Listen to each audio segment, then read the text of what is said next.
Welcome to all of you. My name is Pranjal Ajarika. You are watching Pranjal Education. This is our another class of Lusan series. Today we will discuss some of later Vedic period. Okay, so later Vedic period rules 1000 BC to 600 BC. Okay, graphical area was during the later Vedic period. The Arya settlement covered virtually the whole of the northern India. जो उस time पे जो letter Vedic period के हिसाब से आर्यों से आर्यों ने वर्चुअली पूरा उत्तरी भारत आर्यभट्ट जिसे कहते हैं उसने सेटल किया था कवर किया था ठीक है centre of culture now shifted from Saraswati to गंगास मध्य देशा जो आपका सेंटर था कल्चर के वो पहले सरस्वती था वो ट्रांसफर किया जा चुका है गंगास में ठीक है मध्य दिशा पे there was mention of more rivers such as okay now I'm increase the volume mention of more rivers such as Narmada Sadanira मोडान Gandak अभी इसे गंडक कहा जाता है सदानीरा को ठीक है संबल etc the expansion of people toward the east is indicated in a legend of सप्तपटी Brahmana ठीक है हाउ वेदा महावेद madhava migrated from the Saraswati region crossed Salanira and came to land of Veda modern Tiruhat जो land है वेदा का उसे अभी modern तिरुहट नाम से जाना जाते हैं इमरजेंसी ऑफ जनपदस सो इमरजेंसी है जनपदस के वो है Kuru combination of Purus and हार्टस पांचाला पांचाला कहते हैं कॉम्बिनेशन ऑफ टुरुवासस एंड किरीविस्को ठीक है काशी क्षेत्र in Doab region later Vedic literature mention Vindhya mountain southern mountain later जो वैदिक पीरियड है लिटरेचर के उस पर मेंशन किया जा चुका है जो विंध्या माउंटेन है विंध्या पर्वतमाला वो उत्तरी मतलब पर्वतमाला है reference to the territorial divisions the later Vedas give three broad divisions of India viz आर्यभट्ट northern India Madhya Desh central India and दक्षिण पार्ट साउथर्न इंडिया तीन पार्ट में डिवीजन किया गया था वो था आपका आर्यभट्ट उत्तरी दिशा को कहा जाता था मध्य दिशा को सेंट्रल इंडिया को मध्य दिशा को कहा जाते थे साउथर्न इंडिया जिसे दक्षिण पार्ट भी कहा जाता दक्षिण पार्ट कहा जाते थे ठीक है ये इंपॉर्टेंट है जो मैंने बताया so now we are discuss about some polity large kingdom and stately cities made their appearance in the later Vedic period. In Kshatriya Brahmana, we notice the theory of divine origin of kingship. The governmental machinery became more elaborate than before as a sequel to the growth of the power of the king. New civil functionaries, beside the only civil functionary of the Rigvedic period, the Purohit, came into existence. These were the Bhaga Dudha, collector of tax को क्या कहा जाते थे भगा दूढ़ा the सुटा हारथी जो होता है royal हेयरलन और चेरियटर जो चेरियटर होते थे उसे कहा जाते थे सारथी द कस्त्री इसे कहते हैं जो चैम्बरलेन द अक्सवापा इसे कहते हैं कुरियर जो कुरियर वो लोग होते हैं डाक के पोस्टमैन जो होते हैं उसे कहते थे Aksavapa.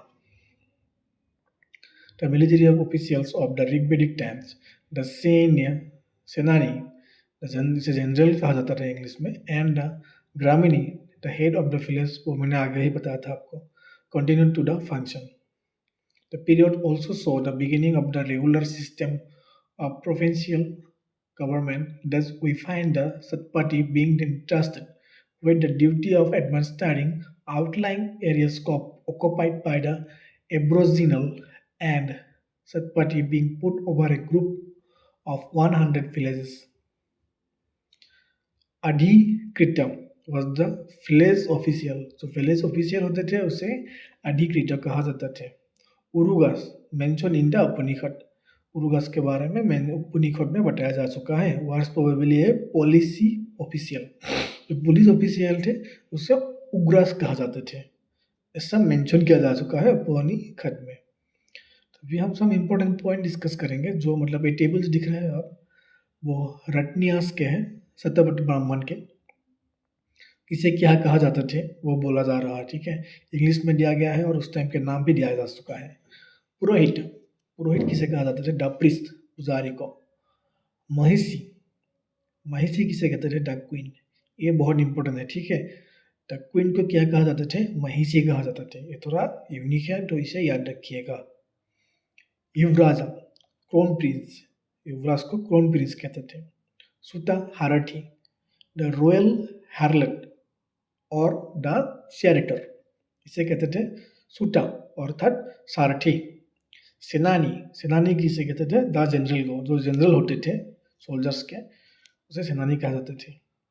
ग्रामनी, ग्रामनी जो होते थे जो गांव के मुखिया, हेड ऑफ द विलेज।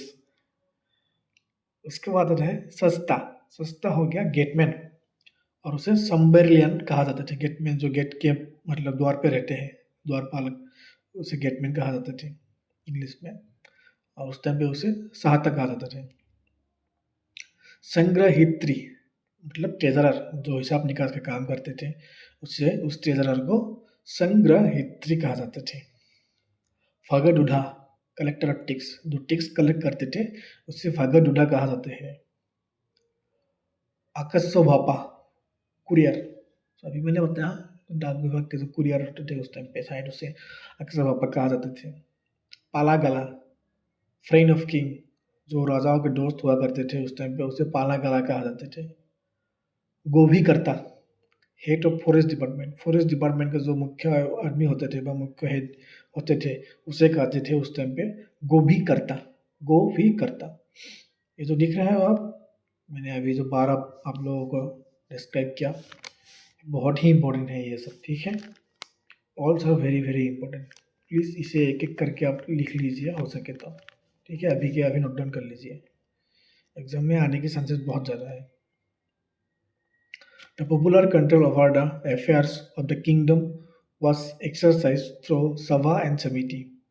तो पॉपुलर जो कंट्रोलिंग होता था किंगडम्स का, वो किसके जरिए वो कंट्रोल करते थे?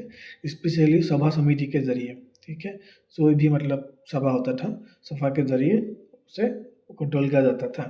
As in the Rigvedic period, Vidata had completely disappeared by now. Even during the later Vedic times, king did not possess a standing army. उस टाइम पे स्टैंडिंग आर्मी पोजेस नहीं किया करते थे राजाओं के द्वारा, लेटर वैदिक पीरियड टाइम पे। जुडिशियरी ऑल्सो ग्रू, जुडिशियरी का भी उन्नति हुआ। The king played a great role in the administrating criminal law, the killing of an emperor, homicide, a murder of a brahmana, in particular stealing of gold and drinking sura, were regarded as serious crimes. Treason was a capital offense. Treason was a capital offense. उस time पे ऐसा बहुत बड़ा crime माना जाता था, serious crime. Homicide, murder of Brahmin in particular, stealing of gold और drinking sura, वो सब मतलब बहुत सीरियस क्राइम माना जाता था। Treason was a capital offence, ठीक है। ट्रेजन था कैपिटल ऑफेंस माना जाता था उस टाइम पे ये सब। तो अब हम पढ़ेंगे समाज के बारे में, सोसाइटी के बारे में। As the time of pass by the years become collaborated and complicated ceremonial leading of the emergencies of learned men known as the Brahmins. तो सेरेमोनियल लीडिंग करते थे to the emergencies of the learn man. So emergency जो मतलब आपका ceremony होता था, किसी भी कॉम्प्लिकेटेड सेरेमोनी, जो वो कंडक्ट करते थे उस टाइम पे उसे ब्राह्मणस कहा जाते थे। एंड आयरो explain that to the east and south group of people known as क्षत्रियस। जो आयरो होते थे, जो पूर्व और दक्षिण दिशा ग्रुप के पीपल में आते थे, वो सब क्षत्रिय होते थे। He wants to conquer the territory and administer them. The remaining areas form a separate class known as the Vaishyas. वैश्य जो होते थे, तो रिमेनिंग आर्यों के जो पार्ट थे, formed a separate classes known as the Vaishyas. A word derived from vis meaning people, vis meaning people, the non-Aryan formed the fourth class known Sudras। जो non आर्य होते थे, फोर्थ छठा क्लास था उनका, वो होता था आपका खुद्रा, उसे शूद्रस कहा जाते थे। Nevertheless, these divisions of society were not rigid. The institutions of Gotra, the clan appeared in the later Vedic period. Higher castes could marry with lower ones, but marriage with Sudras was not permitted. Higher caste के जो लोग थे उसे lower class के लोगों से शादी कर सकते थे, बट शूद्र जो होते थे उसको परमिट नहीं था ये शादी करने के लिए शूद्रों के साथ. ठीक है. The idea of position appeared in society. The earliest reference to the ashramas, the slags of life, brahmacharya, grihastha, vanprahastha, and sannyasa, is found in the Jabala उपनिषद. जवाला उपनिषद में ये जो सारा मैंने बताया अभी आश्रम के बारे में, उसके बारे में मतलब दिया गया है जवाला उपनिषद में. The ashram system was formed to attain the four पुरुषार्थस, धर्म, अर्थ, कर्म एंड मोक्ष. जो आपका आश्रम होता था, आश्रम का सिस्टम को 4 टाइप में अटेन किया जाता था पुरुषार्थ में. वो साथ था आपके धर्म, अर्थ, कर्म एंड मोक्ष. मोक्ष अर्थात मोक्ष.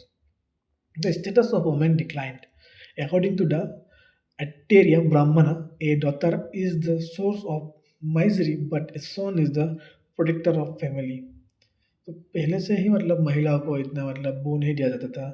ठीक है. लड़कों को ज़्यादा मतलब फैमिली प्रोटेक्टर के रूप में देखा जाता था और महिलाओं को मतलब सोचा जाता था कि वो पराए घर के हैं, तो इतना वो नहीं था demand. According to Maitrayani Samhita, there are 3 एफेल्स. 3 टाइप का मतलब एफेल्स माना जाते थे उस टाइम पे मैत्री संहिता के अनुसार. लिक्वेयर, ओमेन एंड डाइस. सो शराबी होते थे, वोमेन जुआ खेलते थे, वोमेन्स के मतलब वो थे, वो सब मार जाते थे उस टाइम पे. जो मोनोगेमी, ए मैन हैविंग वन वाइफ, जिसके पास एक ही मतलब पत्नी हो उसे मोनोगेमी कहा जाता थे. Was the ideal, but the polygamy, a man having more than one wife. Polygamy उसे कहते थे जिसके पास एक से ज़्यादा पत्नी हो. वाज फ्रिक्वेंट, ये बहुत ज़्यादा इंपॉर्टेंट है. मोनोगेमी मतलब a man having one wife, polygamy मतलब a man having more than one wife. ठीक है. Women were prohibited to attend the political assemblies. जो पॉलिटिकल राजनीतिक मतलब जो सभा समिति थे उस टाइम पे होने वाले महिलाओं को वहाँ अलाउ नहीं किया जाता था अटेंड करने के लिए. Yajnavalkya, Gargi dialogues. Brihadaranyaka Upanishad indicates that some women had got higher education. तो कुछ महिला थे उस टाइम पे जिसने हायर एजुकेशन मतलब उससे शिक्षा प्राप्त की थी. फिर जो वो बताया गया है आपका बृहदारण्यक उपनिषद में बताया गया है. टाइप ऑफ हिंदू मैरिज जो थे विवाह के बारे में पढ़ेंगे अभी हम. सो एक्चुअली टाइम कम है एग्ज़ाम के लिए सब लोगों के लिए. एनटीपीसी आ रहा है एग्ज़ाम और बहुत सारे गवर्नमेंट एग्ज़ाम आ रहे हैं. सो मैं जितने जल्दी हो सके इतने जल्दी ख़त्म करने की कोशिश कर रहा हूँ लेसन. सो आपको अगर कुछ भी पूछना हो सवाल और कोई समझ में नहीं आ रहा है तो प्लीज़ आप कमेंट कर सकते हैं. So now we are going to start types of Hindu marriage. ये सारे के सारे बहुत इंपॉर्टेंट है. ठीक है. बहुत ही इंपॉर्टेंट टॉपिक शुरू करने जा रहा है, types of Hindu marriage. So let's start. Brahma विवाह, giving the girl to a man with dowry. जिसे कहते थे आपको डोरी तो पहले से ही चलता था थोड़ा बहुत, तो वो तो थे ब्रह्म विवाह में. ब्रह्म विवाह वही होता था, giving the girl to a man with dowry. दहेज के साथ एक लड़की को जो मतलब देते थे उस टाइम पे दहेज देते थे, उसे ब्रह्म विवाह कहते थे. देव विवाह उसे कहते थे, giving the girl to priest himself in lieu of his fees. उसके मतलब जो भी मतलब फीस है, फीस के साथ उसके मतलब जो गर्ल मतलब सॉरी महिला को शादी कर देते थे उसको, उसे कहते थे दिव्य विवाह. आर्ष विवाह उसे कहते थे, giving the girl to man after accepting a bride price. Okay, पैसा लेने के बाद गर्ल मतलब वो देने का, उसे कहते थे आर्ष विवाह. नेक्स्ट है प्रजापति विवाह, giving the girl to man without demanding bride price. कोई भी पैसे का डिमांड ना करके सीधा मतलब लड़की को विवाह में विवाहित कर देना का, उसे कहते थे प्रजापत्य विवाह. गंधर्व विवाह उसे कहते थे लव मैरिज. उस टाइम पे भी लव मैरिज हुआ करते थे, वो गंधर्व विवाह होते थे. लव मैरिज को क्या कहते हैं? गंधर्व विवाह. एक बहुत ही इंपॉर्टेंट है. असुर विवाह उसे कहते थे marriage with a purchased girl. So खरीदे हुए लड़की को जो शादी करते थे उस टाइम पे उसे उस विवाह को असुरा विवाह कहा जाता थे। राक्षस विवाह उसे कहते थे marriage with daughter of the gifted king और विथ ए किडनैप गर्ल। हराए हुए राजा को बेटी या कोई भी किडनैप करे हुए लड़की को शादी करने की शादी जो करते थे उस विवाह को कहते थे राक्षस विवाह। अब है पैसा विवाह। Marriage to a girl after seducing और रेपिंग हर। जो दर्शन के बाद जो शादी होते थे या कुछ गलत करने के बाद जो शादी होते थे उस विवाह को कहते थे पैसा से विवाह। ठीक है, अब आते हैं हम अनुलोमा विवाह। Marriage between the bridegroom from upper caste and bride from lower caste. जो उच्च जाति और नीच जाति के लोगों से मतलब बीच शादी होते थे। अगर आपका जो हो गया bride from a lower caste और जो लड़की लड़का हो गया वो अपर कास्ट के है उसे कहते थे मतलब अनुलोमा विवाह। और नेक्स्ट है प्रतिलोमा विवाह। ये है रिवर्स ऑफ अनुलोमा विवाह के उसके रिवर्स है ये। ठीक है, नाउ 16 नंबर समाकरस। समाकरस ये हो गया आपके 16 समाकरस है वो सब है आपका। एक नंबर पे है ग्रवडना, पुंसवना, सीमांटोनियाना, जटागर्मा, नामाकरण। नामाकरण जो नाम लेते थे, निशा निशाकर्मना, अन्नप्राशन जो बच्चा पैदा होने के बाद पहली बार उसे अन्न दिया जाता था उसे अन्नप्राशन कहा जाता था। सुधाकरण, सुधाकरण जो मतलब जो लंबे लंबे बाल लगते थे लोग बचपन से ही उसे फिर बाद में टकला करके मतलब उससे सुधाकरण कर देते थे, सुधाकरण कहते थे उसे। करना, सेदना, विद्यारंभा, उपनयन्या, वेदरंभा, संभवरताना, विवाह, वन प्रशस्ति, अंत्येष्टि। ये मतलब जीवन के 16 जो मतलब समर कर से उसे बताया गया है। ये जीवन के सब जन्म से लेके पैदा होने से तक मरने तक अंत्येष्टि कहा जाते थे मरने के टाइम पे। रिलीजन्स कुछ रिलीजन्स पढ़ेंगे हम। The earlier divinities Indra and Agni were the regulated into the background while the Prajapati, creator of the universe, later known as the Brahma, Vishnu, patron of God Irons, and Rudra, god of animals। उस दिन भी मैंने बताया था रुद्र जो होता है वो गॉड ऑफ एनिमल जानवर के जो भगवान होते थे। Identified with the Shiva Mahesh rose and prominence now the Prajapati become the supreme god. तो प्रजापति सुप्रीम गॉड बन चुके थे तब तक। Usanas, who protected the cattle in the early Vedic period, now became a god of Sudra। Sudra का भी God बन चुका था Usans। Brihadaranya Upanishad was the first work to give the doctrine of the transmigrations। पूर्ण जन्म पुनर्जन्म जिसे कहते थे मतलब पुनर्जन्म होने वाला, संसार चक्र एंड डेट्स कर्मा। जो मैं बोल रहा हूँ प्लीज जो मतलब रेट है वो सब बहुत इंपॉर्टेंट है उसे आप नोट डाउन कर लीजिएगा। Tarly simply ceremonial of Rigvedic period gave place to elaborate sacrificing requiring service of the many 17 phases in later Vedas and Brahma's sacrifice yajnas came into prominence। There are two varieties of sacrifices। लघु याजनस simple sacrifice कैसे जाए। Simple sacrifice जो होते थे वो होते थे आपका लघु याजनस perform by the householder. Example पंच महायोजना, अग्निहोत्रा, दरस योजना, ये सब जो है आपका सिंपल सेक्रीफाइसेस है। On the last day of the dark fortnight, पूर्णिमा योजना ऑन पूर्णिमा में कहा जाते थे। पूर्णिमा के दिन जो कहते थे उसे पूर्णिमा योजना कहा जाता है। ये जो मैंने बताया वो आपका होगा सिंपल सेक्रीफाइस। नेक्स्ट हम डिस्कस करेंगे महायोजना जिसे कहते हैं grand sacrifices. Sacrifices that could only be undertaken by and aesthetic wealth man and king. तो राजा महाराजा और पैसे वाले लोग करते थे वो सब हो गया ग्रैंड सेक्रीफाइसेस। ग्रैंड सेक्रीफाइसेस में आता है राजस्व योजना, royal consecration, which is its full form to comprise a series of sacrifices lasting over a year। In a later days, it was replaced by simplified Abhishek entombment।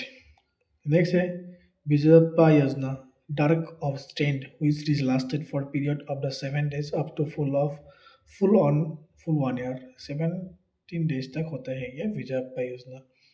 अश्वमेध योजना एक famous योजना है खुराक के सेक्रीफाइस के जरिए किया जाता है, which lasted for 3 days 3 दिन के लिए होता है ये। इस मतलब ग्रैंड सेक्रीफाइस है ये सब जो मैं बोल रहा हूँ अभी। नेक्स्ट है अग्निस्तमा योजना, sacrifice of animals dedicated to Agni, मतलब जला के जो सेक्रीफाइस करते थे जानवर को उसे कहते थे अग्निस्तमा योजना। बहुत ही मतलब डेंजर सेक्रीफाइसेस थे उस टाइम पे ये सब। which lasted 1 day एक दिन के लिए होता है। although Yajnaika performed of Yajna and his wife spent atheistic life for a year before Yajna, on the occasion of this Yajna somarasa was consumed। सोमरस कंज्यूम करते थे उस दिन पे ये सब करने के बाद। Towards the end of the Vedic period, there was the emergence of the strong reactions against the cults, rituals, and priestly domination, reflecting of his mode of found in the Upanishads. Economy क्या थे उस time पे? Agriculture began to replace the rearing of cattle. The plough was at the time of drawn by 24 oxen. Manure was known. Rice, barley, beans, sesame, which were cultivated। उस time पे ये सब क्या जाता था? चावल वाली वगैरह, बीन, सिस्मा, आटा, गेहूँ जो सब भी है उस टाइम पे क्या जाता था? Production of good advance as indicated by new occupations like fishermen, watchmen, dares, doorkeepers, and footmen, indicating the specialization distinction was drawn between the shade maker and the carpenter and the tanner and hide dresser. Considerable advance was made in the knowledge of metals. Mention of tin, silver, and iron was made apart from the gold and the iron।